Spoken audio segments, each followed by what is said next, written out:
गणपति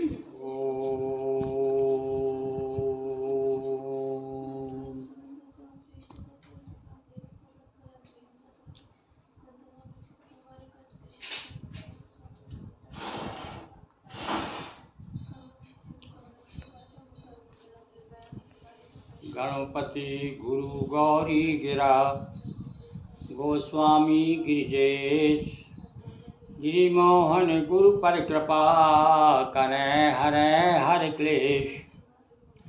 विधि विष्णु शिव कृपा से सृष्टा पालनहार। हाँ, सृष्टा यानी ब्रह्मा, पालनहार यानी विष्णु। विधि विष्णु शिव कृपा से सृष्टा पालनहार। काल रुद्र जो है स्वयं उनको नमन हजार।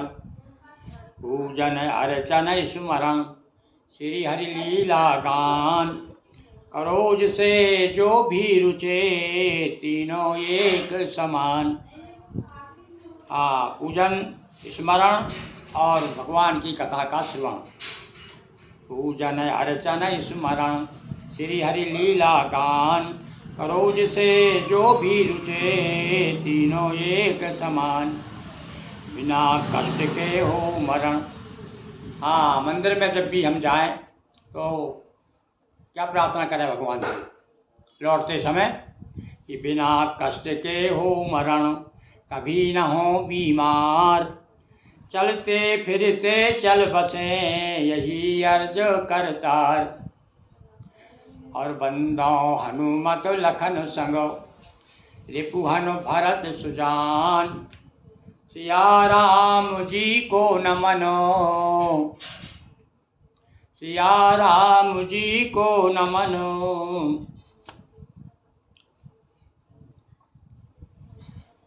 गाऊं हरि गुण गान सियावर रामचंद्र की जय। सजनों, रामचरितमानस जो मानस चख चाही, थोड़ा प्रयास कर रहे हैं चखने का। देखिए,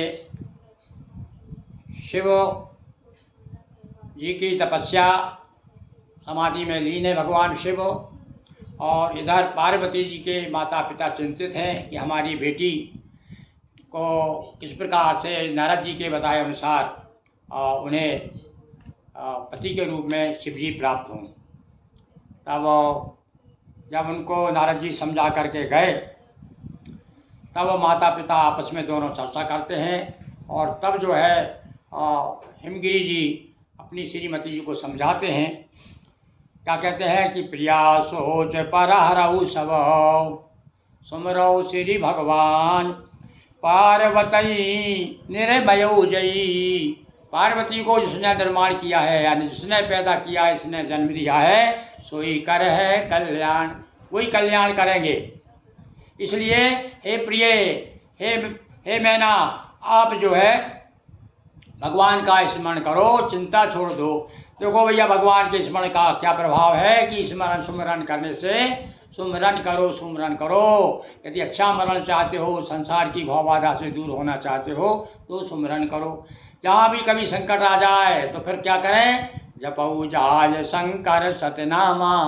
और भगवान शिव का नाम स्मरण शुरू कर दें तो शिव का अर्थ है कल्याणकारी होता है। तो इसलिए कह रहे हैं, इसलिए तो कहा है उन्होंने, हिमगिरी ने अपनी श्रीमती से क्या कहा है कि सुमरऊ श्री भगवान सोई कर है कल्याण। कल्याण यानी भगवान शिव का नाम ही कल्याण है, कल्याण करने वाले हैं, इसलिए उनका स्मरण करो।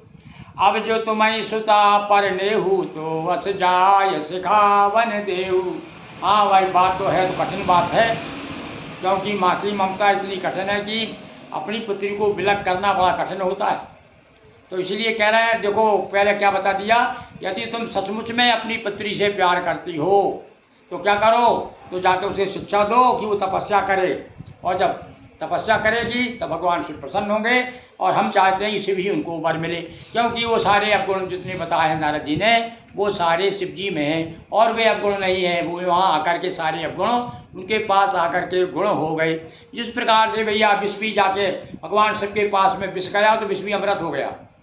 तो इसलिए आप ऐसा करो, यदि वाकई में सच्चे सचमुच में अपनी पुत्री को बहुत चाहती हो ना, तो जाओ उसको शिक्षा दो। करे सु तप जई मिलई महेशु, आन उपाय न मिटई कलेशु। और कोई दूसरा आन उपाय यानी कोई दूसरा उपाय नहीं, एक ही उपाय है। यदि पार्वती शिव को चाहती है, शिव को दूल्हा के रूप में तुम देखती हो अपनी पुत्री को, और दुल्हन के रूप में दूल्हा के रूप में शिव जी को देखना चाहती हो, तो आपको क्या करना है? तो आपको बस अपनी पुत्री को आदेश दो, उसको समझाओ, उसको भेजो कि जाओ तपस्या करो। और तपस्या भैया घर में थोड़ी होती, जंगल में जाना पड़ता है, उसके लिए वन में जाना पड़ता है। और धारद वचन सगर्व सहेतु, और सुंदर सब गुण निधि व्रस केतु। बड़ा रहस्यमय बात है भैया, नारद जी बड़े रहस्यमय बात करते हैं, और उनकी बात कभी झूठ नहीं हो सकती। जो धर्म की ध्वजा धारण करने वाले जो वृष केतु हैं, वो गुणों के निधान हैं और सुंदर हैं। ये भी बता दिया, विचार तुम तजऊ व शंका, ऐसा सोच करके तुम शंका त्याग दो, किसी प्रकार असंक हो जाओ, निर्भय हो जाओ, किसी प्रकार की शंका मत करो। सकई भांति सबई भांति शंकर कलंका। अरे जो उन्होंने कलंक बताए है ना, वो कलंक नहीं है, वो तो ऐसा लग रहा है नारद जी तुम्हें डराना चाह रहे थे, किंतु वो जैसे कलंक है हमारे भोलेनाथ। तो तुम तो चिंता मत करो, और जा करके अपनी पुत्री को सिखावन दो। अब पार्वती के पास में आती हैं, अपनी पुत्री के पास आई, गोद में बिठा लिया और अपने सर पे हाथ फेरते हुए और उनको शिक्षा देती हैं। सुन पति बचन हरा से मन माही। हाँ भाई देखो, अभी अभी अभी अभी थोड़े 5 मिनट पहले बड़ी दुखी थी, पर जब उनको समझाया और कहा कि सोच पर हरी, चिंता छोड़ो और सबको तज और हर को भज, तो इस प्रकार से जब कहा तो उन्होंने जो है गई तुरंत उठ गिर जा पाई। तुरंत उठ करके और दूसरे कमरे में होंगी पार्वती जी, अलग अलग कमरे हुई, राजा तो राजा की लड़की थी तो अलग सबके अलग अलग कक्ष होंगे। तो उठ करके लिखा गिर जा पाही, यानी पार्वती के पास में गई। उम बस उमई बिलोक नयन भर बारी, शायद सने गोद बैठारी। और देखते ही, लड़की को देखते ही माँ की स्तनों में तो दूध आ जाता है भैया, जब ममता जागती है बच्चों के प्रति, तो आपकी आंखों में आंसू आ गए। और देख कितनी मेरी कोमल, कितनी सुकुमार बच्ची है, और अब मुझे इसको वन में भेजना है। तो प्यार से स्नेह के आंसू आ गए माँ के आंखों में, और बड़े स्नेह के साथ में गोद में बैठा लिया बच्ची को। और बच्ची को ज़्यादा बड़ी नहीं होगी भैया, उस समय 10-12 साल की होगी ज़्यादा से ज़्यादा। उसमें गोद में बैठा लिया और कर बार लेते उरलाई। उन्होंने हृदय बार हृदय से लगा रही है उनको। बच्ची को चिपका, ज़्यादा प्रेम होता किसी के प्रति तो हम गले से चिपका लेते हैं ना भाई। तो बार महतारी जो है अपनी पुत्री को गले से लगा रही है, और गदे गदे कंठ न कछु कही जाई। और जब ज़्यादा स्नेह उमड़ता है ना, तो दो स्थिति है, ज़्यादा प्रसन्नता होती है तब भी आँखों भर आती है, गला भर आता है, बोलते नहीं बनता। और जब ज़्यादा तकलीफ होती, दुख होता है, दुख में भी आंसू में, और आदमी रोने में आंसू आ रहा है, हिलक रहा है और आवाज़ नहीं निकल रही। कई बार हम देखते ना, आपने देखा होगा प्रवचनकार अच्छे कोई ऐसा मार्मिक प्रसंग आ जाता है द्रौपदी जैसा, तब सुनाते सुनाते स्वयं रोने लगते वो, तो फिर बोलने में बड़ा दिक्कत जाती है उनको प्रवचन करने में। अब यहाँ पर तो क्या हो रहा है, माँ जो है अपने गोद में जो वहीं बैठा ला बच्ची को, आँखें भरी आई, गदगद कंठ हो गए। अब कुछ कहते नहीं बन रहा है, फिर भी अब कहना तो है। पति ने कहा कि समझा के आओ, बच्ची को भेजो। और वैसे सही बात तो यह है कि बच्ची तो पहले ही चाहती थी, वो तो चाहती थी। ये तो भैया देखो लौकिक रीति निभा रहे हैं वो भी जानते हैं कि हमारी पुत्री बड़ी प्रसन्न है, क्योंकि चेहरा बता देता है। उसी समय जब नारद जी ने समाचार सुनाया तो लिखा है पार्वती तो हर्षित हुई और माता पिता दुखित हुए। तो जगत मातु सर्वज्ञ भवानी, और मातु सुखद बोली मृदुवानी। यार देखिए बड़ी विशेषता है हमारे गोस्वामी जी की। क्या विशेषता है कि जब आदमी कोई प्रसंग आता है और प्रसंग में डूब जाता है, सोचने लगता है अरे ये तो कोई मनुष्यों में आपस में बातचीत हो रही है, तो तुरंत याद दिला देता है अरे ये मनुष्य नहीं है, ये तो ईश्वर है, साक्षात जगत जननी पार्वती आदि शक्ति है। तो क्या दिया, जगत मातु सर्वज्ञ। अरे वो तो सब जानती है, उन्हें क्या समझाना। सारे संसार की माँ है भवानी, सारे जगत की माता है, सर्वज्ञ है, सब जानने वाली हैं, भवानी है। मातु सुख, फिर भी सुखद यानी सुख देने वाली। कौन को सुख? क्या जो कह रहे हैं, जो कहने वाले को सुख मिल रहा है क्या कि नहीं? अरे वो तो उनको भैया मजबूरी में कहना पड़ रहा है, पर जो वाणी कही जा रही है माता की तरफ से वो बड़ी सुख देने वाली हो गई। सुख देने वाली तो इसलिए है कि वो भी तो चाहती ना, पार्वती जी खुद चाहती थी कि मैं तपस्या करने जाऊँ, अपने पति को प्राप्त करूँ। तो सुनो महात्मा, देखो अब आप वो कुछ मेरे ख्याल से ज़्यादा कुछ कह नहीं पाई होंगी, और एकदम से पार्वती ने कहा हाथ जोड़ के, अरे माँ माँ सुनो सुनो, मुझे एक सपना आया है। अब वो बात तो भूल गई बताना, जो कुछ बताना बता दिया। अब कह रहे क्या सपना आया?